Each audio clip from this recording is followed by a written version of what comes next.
సృష్టి కోరింది, పరిస్థితులు కోరాయి, నాశనమవుతున్న ప్రపంచం కోరింది. అతల వితల సుతల రసాతల పాతాల లోకం నుండి భూలోకం నడిబొడ్డు దాకా దిక్కులు ప్రిక్కటిల్లేలా అరుస్తూ ఆ భూమాత కోరింది. ప్రపంచానికి గుర్తు చేయమని, అతడి రాక తథ్యమని, కర్మ తప్పదని పాపం పండుతుందని ఒక కథ చెప్పమని కోరింది.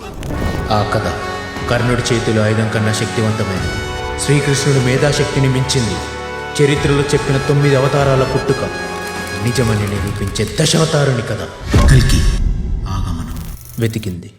వెతికింది కథ చెప్పే ప్రాణం కోసం. ఆ కథ చెప్పాలంటే 1000 సంవత్సరాలు దాటి చూడగలిగే త్రినేత్రుడు కావాలి. ఆ కథ చెప్పాలంటే కురుక్షేత్రం నుంచి ఇప్పటిదాకా ప్రపంచాన్ని వర్ణించగలిగే మేధావి కావాలి. ఆ అశ్వత్థాముడు కల్కి పుట్టుకకు కాపలా అయితే, ఈ అశ్వత్థాముడు కల్కి కథను చెప్పగలిగే అనితర సాధ్యుడు నాగశ్వినుడు. ఇది కల్కి ఆగమన కథ ప్రారంభం. ఇక చూడండి, ప్రపంచ సినిమా కోటలు బద్దలు కొట్టే అశ్వినుడి తాండవం.